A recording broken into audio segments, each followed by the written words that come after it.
The wonders of aviation take to the skies on wings. Hit the sky in the Harrier, proven in combat to be an elusive target, a deadly weapon. With its stunning capacity for vertical flight, gravity seems not to exist. Defy the forces of man and nature. Great planes, the AV-8.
Nowadays, we're so used to Harrier doing things that other aeroplanes can't that it's easy to forget what a long and difficult history jet vertical takeoff and landing has had. This thing, looking like something designed by Galileo, or even a creature from Tolkien's Middle-earth, was what Rolls-Royce called their thrust measurement rig, and what everybody else called the Flying Bedstead. That was 1953. It had two Rolls-Royce Neen turbojets mounted horizontally, but with their jets deflected vertically downwards. Two of these things completed 500 hovering flights.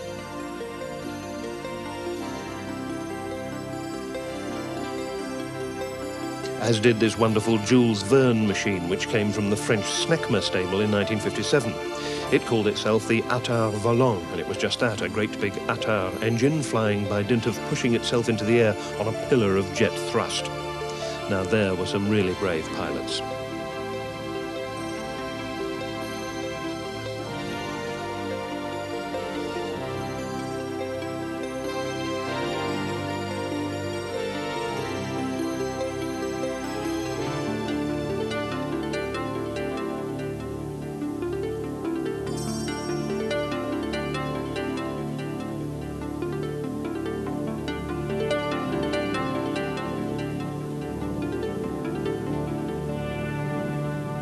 This was another Snecma effort, the Coléoptère. It was 2 years later than the Attard Volant, and it had developed from the idea of being a plain engine sitting on its thrust to having a big ducted fan at the back, or the bottom, depending on your point of view. This prototype crashed.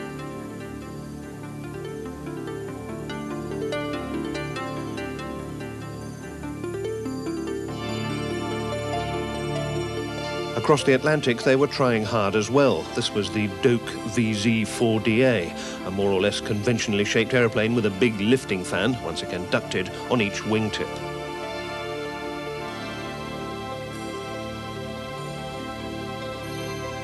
At the same time, the Chrysler Corporation obviously decided that all that wing and fuselage stuff was excess baggage, and like the early French effort, they just had the basic engines.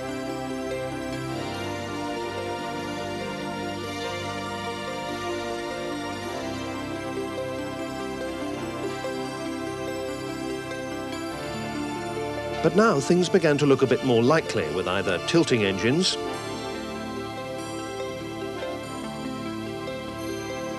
or this Dornier DO-31, which had a combination of lift engines, which did nothing else but provide lift, and engines with the new idea of vectored thrust.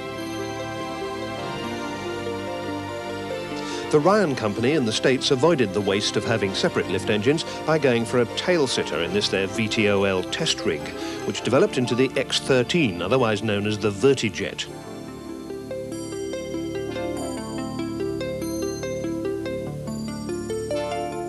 Interestingly, the X-13 was powered by a British Rolls-Royce Avion engine. It had exhaust jet deflection to control pitch in the hover and air jets at the wingtips to control roll. It actually managed the very tricky manoeuvre of transitioning, which is the ugly word they use in vertical takeoff circles, transitioning from being supported by the thrust of the engine with the aircraft pointing vertically upwards, engine-borne they call that, and being supported by the aerodynamic lift of the wings in normal flight, that's wing-borne.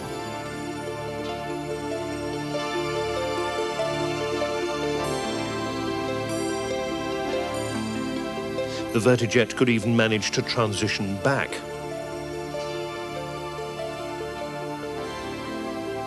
But the problem is, just as it needed that rig to take off from, so it needs it to get back on the ground vertically.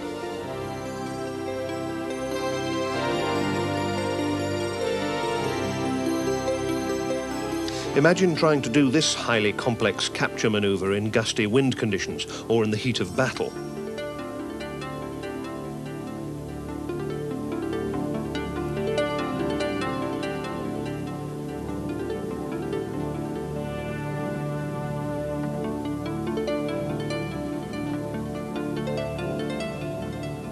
Still, once you've done it, you fold it down and take it home on the back of the truck. A year behind the X-13 Vertijet was the Bell X-14. Now this had two, once again British, Armstrong Siddeley Viper engines mounted side by side in the nose of the aircraft. The thrust of the engines was diverted downwards by a cascade vane system under the aircraft's centre of gravity, and pitch and roll were controlled by valves at the wingtips and the tail. To get to that stage, Bell had earlier gone through the phase of swivelling the whole engine instead of just the exhaust nozzles. In this 1954 aircraft, two small J-44 jets can point anywhere between horizontally backwards and vertically downwards.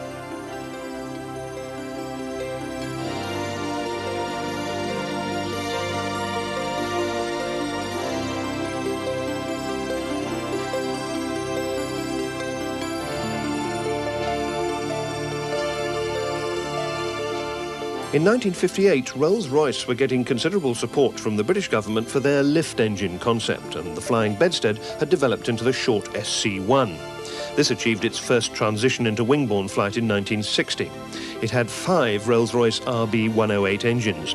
4 of them were mounted vertically in a central compartment to provide lift, and the 5th was positioned horizontally in the tail for forward propulsion.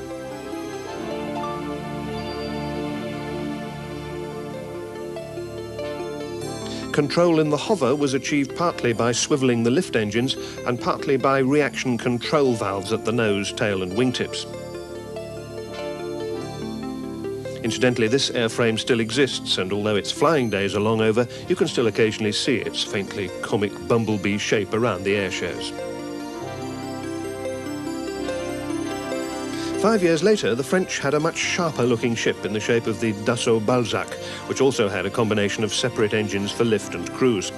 However, there was only ever one prototype of this, and it was involved in 2 fatal crashes.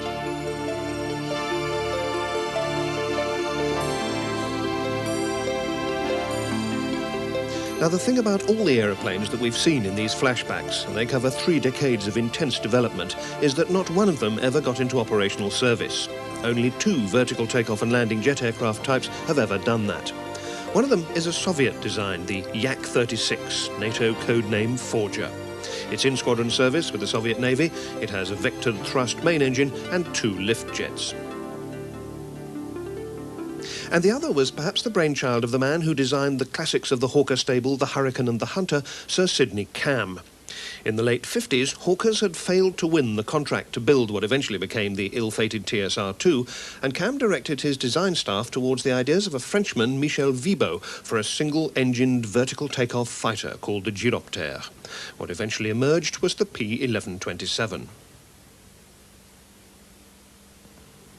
I said perhaps the brainchild of Sir Sidney Cam because the more you look into this project, the more you realise that it's impossible to separate the aircraft from the engine, which in turn was the brainchild of Sir Stanley Hooker, technical director of the then Bristol Aero Engine Company. The wing of the P-1127 was mounted high to keep it clear of the jet exhausts. You couldn't stow any wheels in the wing, and a conventional tricycle undercarriage wouldn't fit in the sides of the fuselage because of the nozzles, hence the odd bicycle layout. The cockpit was simple, with conventional controls. There was just the addition of a simple nozzle control next to the throttle lever. On the 21st of October 1960, Hawker's chief test pilot, Bill Bedford, with one leg in plaster from a car accident, achieved the first hover with the aeroplane loosely tethered to the ground in case it should try and break away violently. The first trials showed that the mere 11,000 pounds of static thrust of this early Pegasus engine were not enough to provide both lift and full power for the reaction control system. That's the 4 puffers at the corners of the aeroplane which keep it stable. But within a month, Bill Bedford had mastered the hover sufficiently for the tethers to be removed. XP-831 hovered free.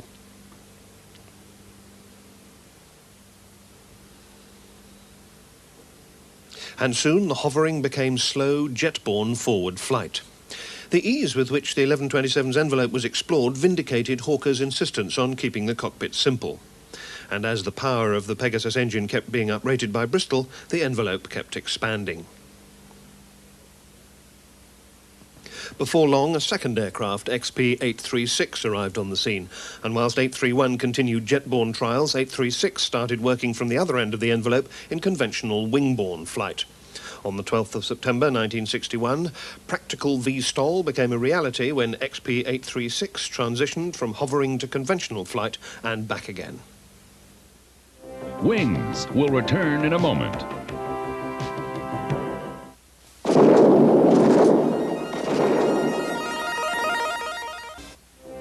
And now, we return to Wings.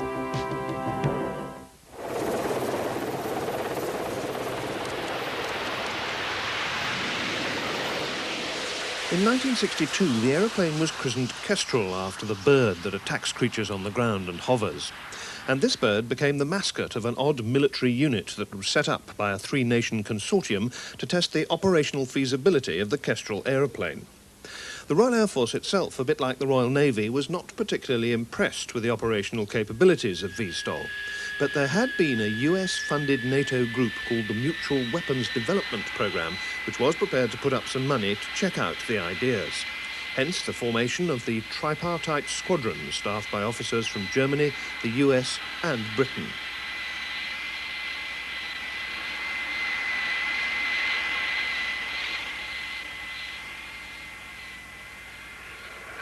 From Alpha, request clearance for conventional takeoff. Alpha, clear for takeoff.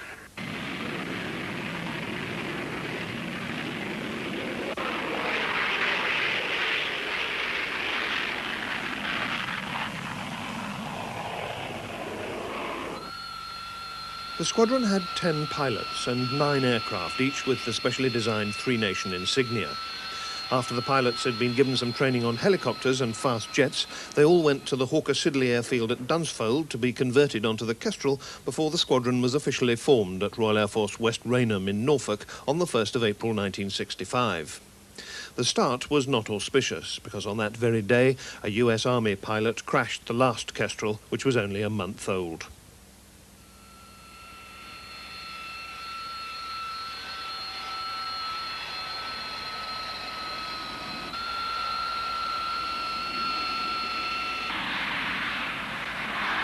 In fact, the Kestrel differed from the original 1127 in some important aspects.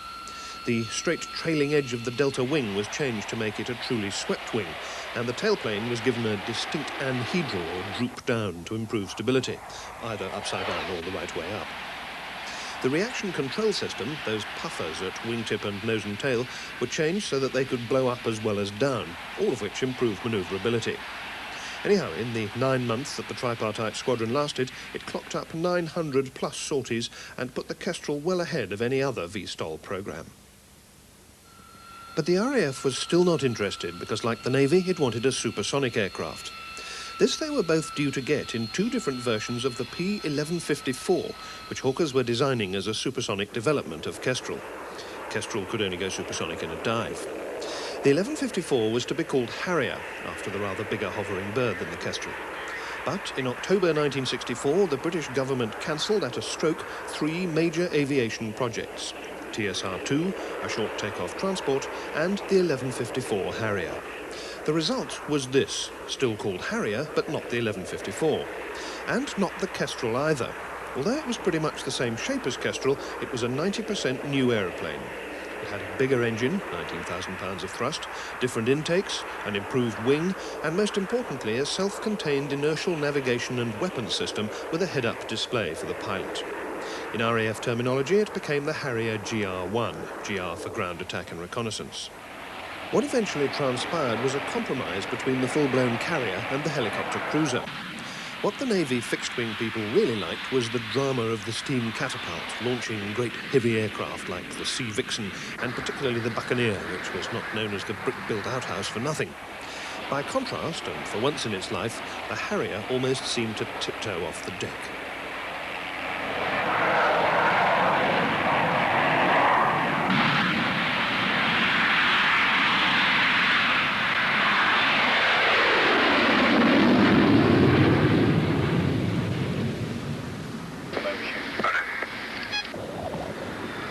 And for landing back on, well, what could be more exciting than 10 tons of Sea Vixen or 15 tons of Buccaneer thudding onto the deck at 120 knots and being stopped in a few aircraft lengths? Even more of a contrast then when the Harrier stalks in like some great arched-back cat and settles daintily onto its 4 paws.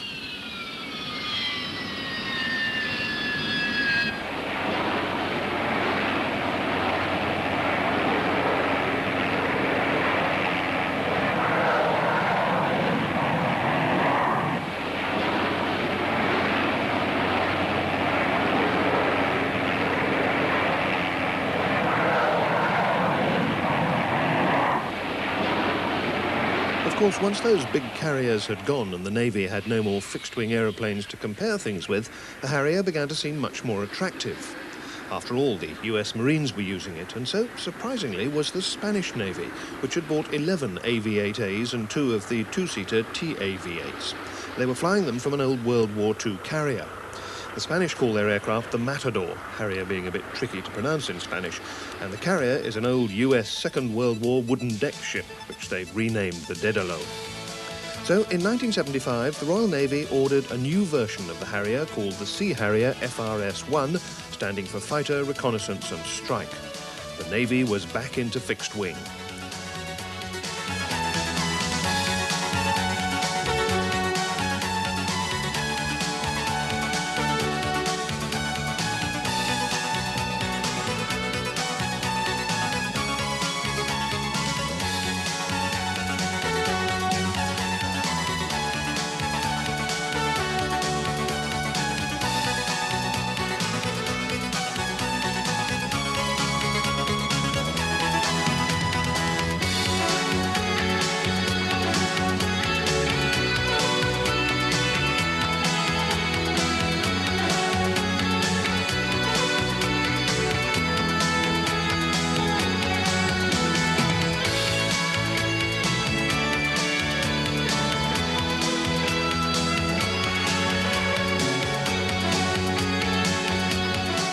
The FRS-1, as its designation suggests, was a multi-role aircraft, the word fighter denoting to the Navy at least air defence. The last time the Navy had bought an aircraft of its own for air defence, it had chosen the mighty F-4 Phantom.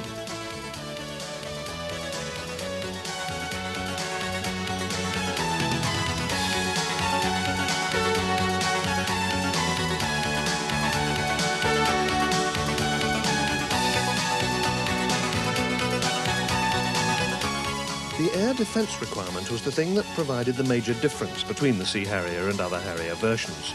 Sea Harrier has a Ferranti Blue Fox air intercept radar in the nose with an autopilot flight control system. Another visual difference is caused by the pilot's seat being raised 11 inches higher than on the GR3, and that gives a better all-round view. But one thing that really improved the performance of the shipborne Harrier was an invention by Lieutenant Commander Doug Taylor for a university thesis in 1973, the ski jump, otherwise known as bending the front of the ship up. This is one of the through-deck cruisers, which are now called the Invincible class. Commander Taylor's idea had been tested out at the Royal Aircraft Establishment at Bedford.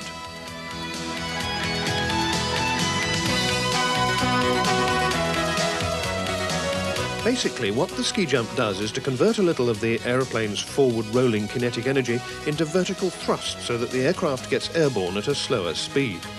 In short, you get a hefty punt in the underside just when you need it most. As an example of the kind of improvement you get in takeoff performance, a Harrier with a 10,000-pound load can take off at not much more than half the speed and using only a third of the deck roll that it would need on a flat deck. Also, it's safer because even if you have an engine failure at the critical moment, you're actually going upwards as you leave the ramp, and there's more time and height in which to eject. Altogether, the ski jump seems destined to take its place in the roll call of great British inventions for carrier operations, alongside the steam catapult, the angled deck, and the mirror landing site. Plus, of course, the Harrier.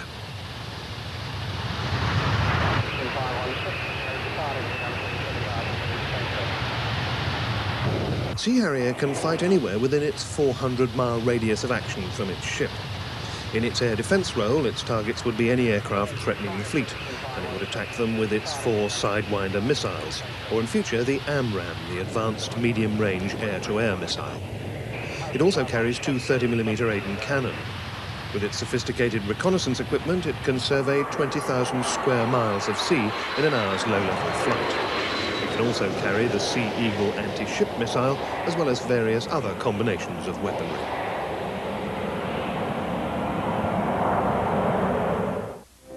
Wings will return in a moment. And now we return to Wings. Here's a Marine's AV-8A preparing to take off vertically. See the front nozzle swing down there. In the cockpit, the controls are the same as in a normal single-engine jet fighter, except for the one extra control, the nozzle selector lever. If you push it fully forward, the nozzles go horizontal, for instance, a conventional rolling takeoff. Pull it back, and the nozzles swing down to the vertical for hovering flight or vertical takeoff or landing. And of course, you can select any position between those two. The other, fatter lever is the throttle. You can also pull the nozzle selector right back through a gate, and the nozzles come down past the vertical to give you some reverse thrust. This is how it works in practice on a short takeoff, and we've now changed to an RAF GR1.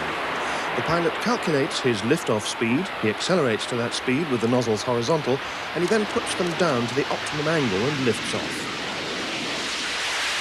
Let's see that again from the inside. The pilot sets his lift-off speed, in this case 90 knots, with a bug on the airspeed indicator. With the throttle closed, he sets a stop on the nozzle selector quadrant for the optimum angle, here 60 degrees. Now he's ready.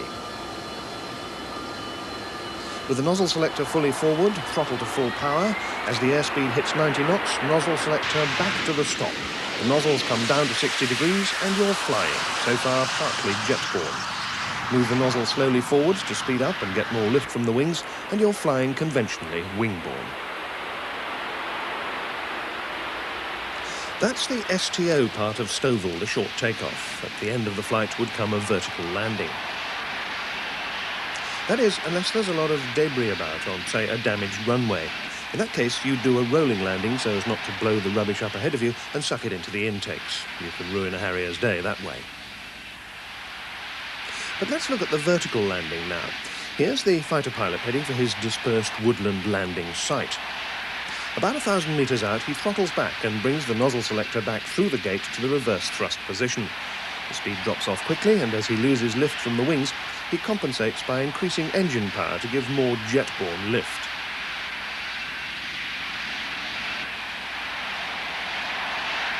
As the aircraft comes to a stop, he brings the nozzles out of reverse thrust, and now he's in the hover using the throttle to control his height. When you're hovering, there's obviously no airflow over the control surfaces, so they don't work. But when you move the stick in the hover, you're working the reaction control system, RCS for short, otherwise more generally known as the puffers. You've got a pair in each wingtip. They blow up or down to give you control in roll. And there's one each in the nose and tail, which blow down only. They give you control in pitch. And there's another pair in the tail that blow left and right and give you control in yaw through the rudder pedals. So basically, all the controls work in pretty much the same way they do in conventional flight. And to achieve your smooth vertical landing from here, all you've got to do is keep the aeroplane straight and horizontal and adjust your height with the throttle. Easy, isn't it?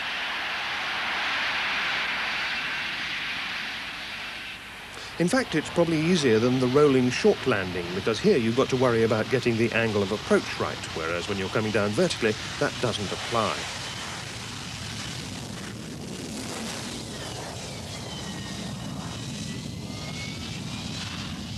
So the final lesson in our series, How to Fly the Harrier, is the vertical takeoff, which is simplicity itself. Just bring the nozzle selector back to the vertical position, pour on full power, and you have liftoff.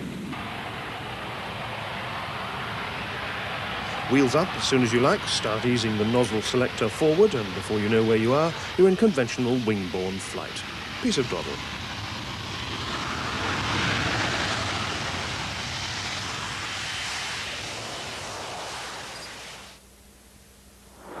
Well, yes, but the job of most of the RAF's Harriers is in Europe, defending NATO countries against, for instance, a heavily armoured attack from Warsaw Pact land forces.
The forward troops are taking some punishment here, which is not surprising when you bear in mind the numerical superiority of the Warsaw Pact ground forces.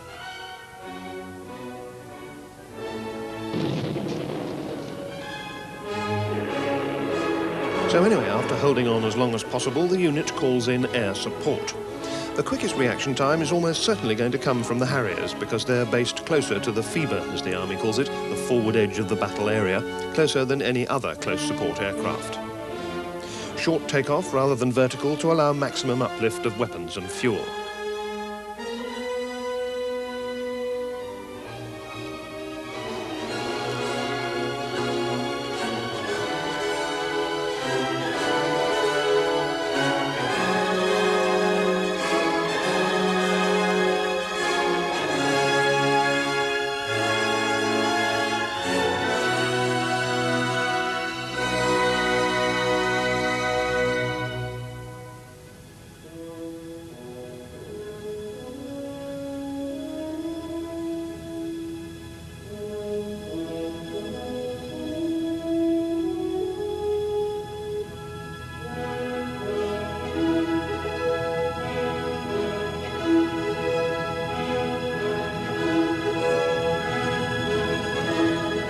As the aircraft dive towards the target, and incidentally, these are the now obsolete GR1 Harriers, the pilot sees the target ahead in his head-up display, and also his airspeed and altitude. The SNEB rockets fire, and the target is destroyed. There's just time for a quick victory roll before getting back to refuel and rearm.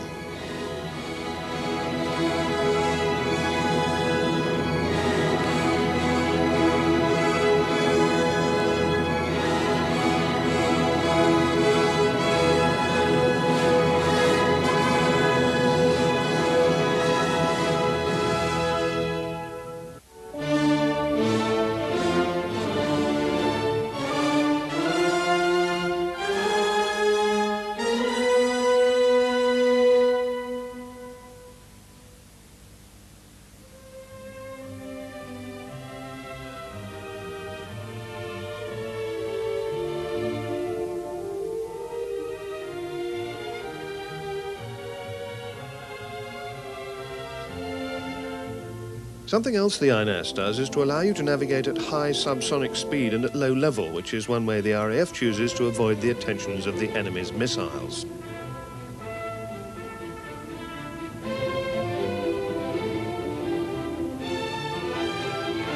For reconnaissance, that's the R in GR3, you carry a recce pod under the centre fuselage. It contains 5 cameras, and each picture has printed on it the aircraft position, heading, speed and altitude, courtesy of the INS.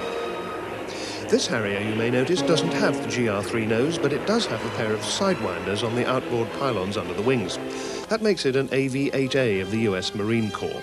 They also are pretty keen on refuelling and rearming in the field. They learned about tactical operations the hard way in Vietnam. They've now come to the conclusion that the Harrier would have been highly effective there if they'd had it.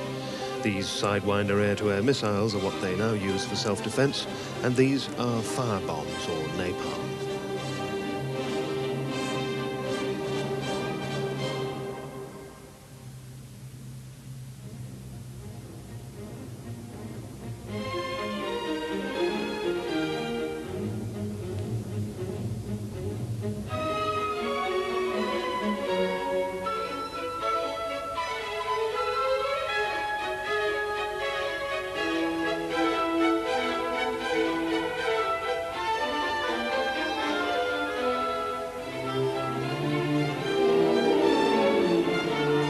Of course, being Marines, they fly on and off their own ships as well, although in this case note that they do not use the ski jump.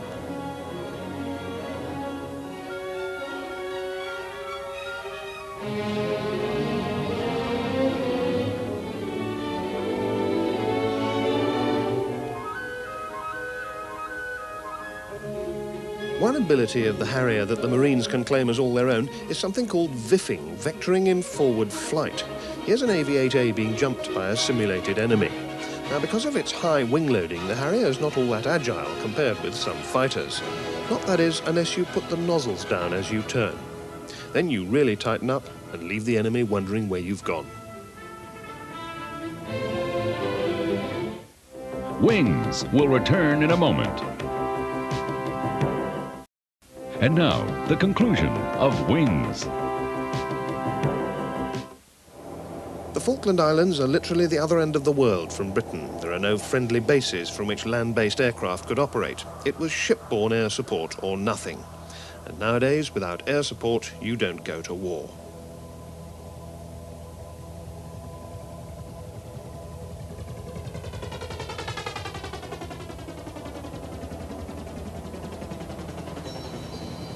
So, in the biggest naval mobilisation Britain had seen since the Suez Crisis in 1956, the Harrier was amongst the most important items loading onto the ships of the task force at Portsmouth in early 1982. Here a Sea Harrier lands on the ill-fated Atlantic conveyor.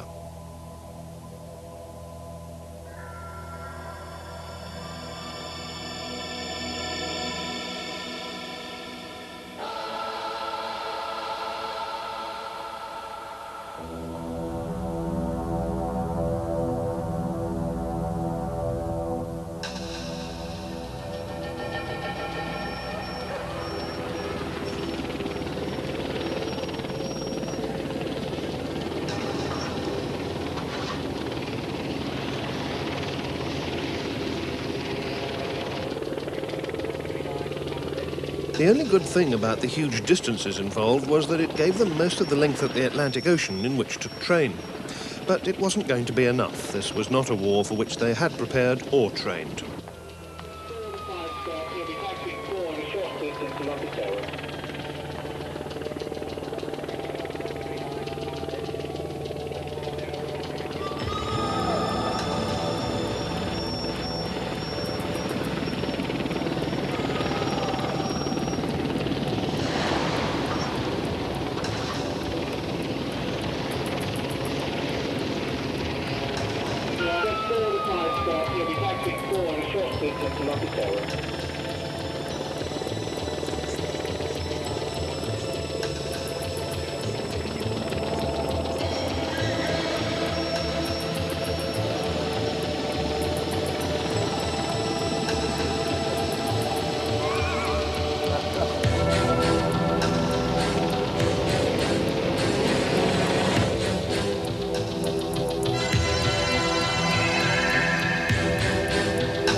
And as they got closer to the expected conflict, the training got ever more realistic.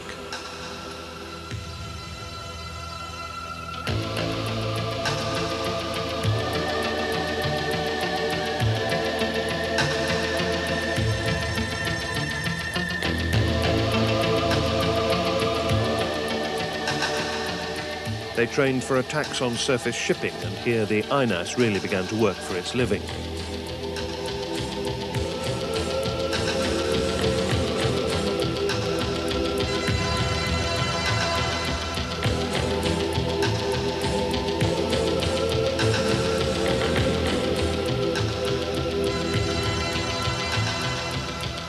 But most of all, they trained for combat air patrols, the fleet's protective umbrella, until the training began to merge into the real thing.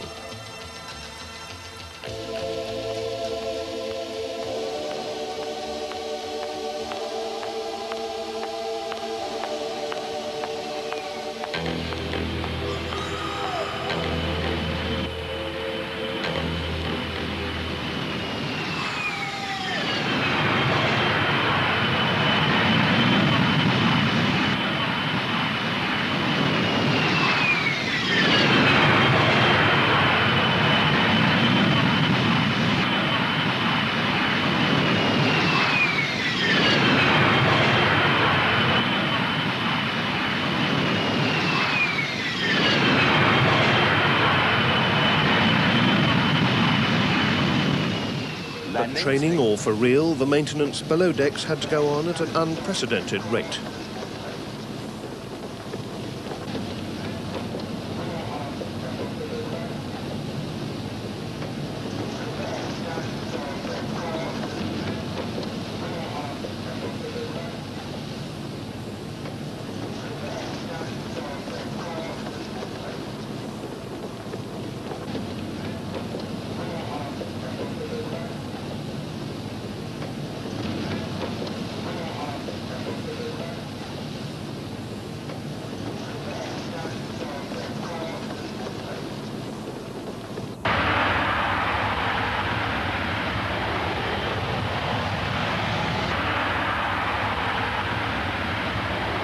Suddenly, in the southern autumn of 1982, firing buttons were being uncovered for real. On May the 1st, a Navy Sea Harrier flown by an RAF exchange pilot, Flight Lieutenant Paul Barton, shot down an Argentine Mirage with a Sidewinder. The Harrier was at war, and it was to destroy more than 20 Argentine jets. 9 Harriers were downed, none by Argentine aircraft. Some of the RAF GR3s had flown all the way to the war zone via Ascension Island. Between Britain and Ascension alone, they had to refuel in the air 5 times using Victor tankers. But to the Argentines occupying Port Stanley, they just seemed to keep on coming.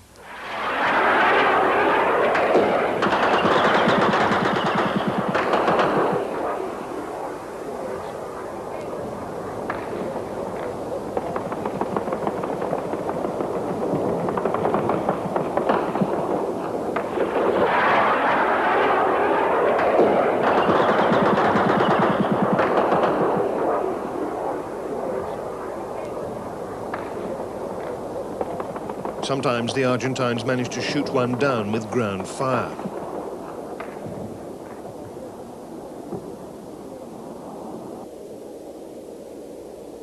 Out to sea, the fleet was putting out picket vessels to give itself advance warning of attack.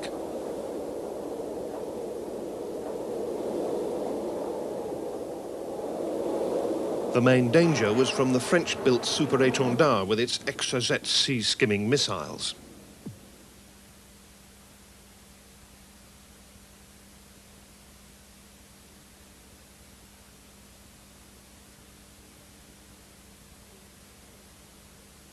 One of the lessons learnt, or perhaps relearnt, from Operation Corporate was that air support is essential in any modern war, no matter how far from home you are, and if you don't have big carriers, that has to be from STOL aircraft. British Aerospace even developed a system for operating Harrier off frigates. Harrier has historically needed a ship the size of a cruiser because the smaller ship just doesn't have sufficient deck space. The British Aerospace system was called Skyhook. It was a special crane with stabilization that cancelled out the ship's motion. All the pilot had to do was get the aircraft into the right area using a special homing sight.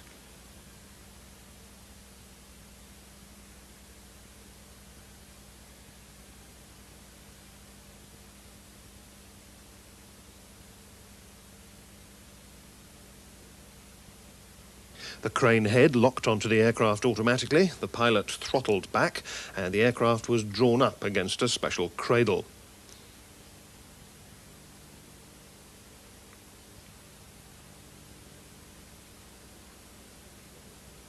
It could be refueled right there in the cradle, but if you wanted to rearm it or change the pilot, you had to swing it onto the deck.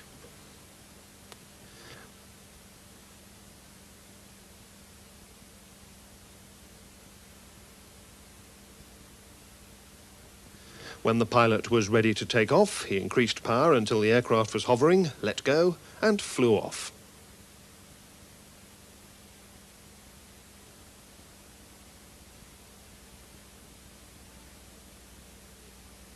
Well, that was perhaps an idea for the future that so far hasn't come to anything. This aeroplane is the future any time now. It's the Harrier GR5 in formation with two GR3s. The thing is, it may be a Harrier, in fact the new family is called Harrier 2, Roman 2 that is, but it's the product of a joint effort by McDonnell Douglas and British Aerospace. It's actually the McDonnell Douglas AV-8B Harrier 2. Despite 30 years of successful British operational VTOL aircraft, there's not been enough support this side of the Atlantic for British Aerospace to continue to be the sole contractor for this unique family of aeroplanes.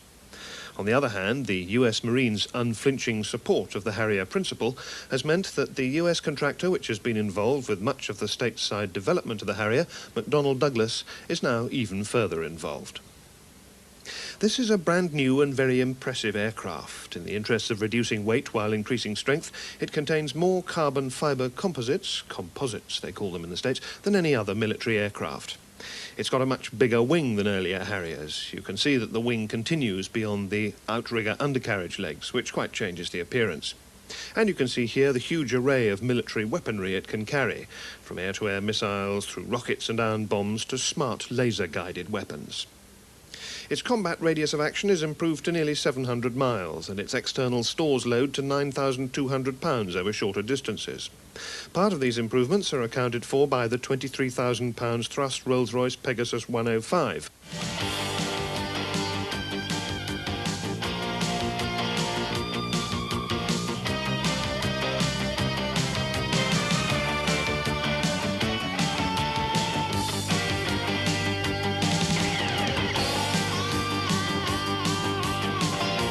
So that's the near future for the outstandingly successful Harrier family.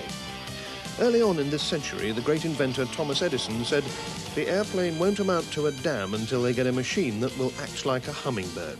Go straight up, go forward, go backward, come straight down, and alight like a hummingbird. It isn't easy, somebody is going to do it." They did.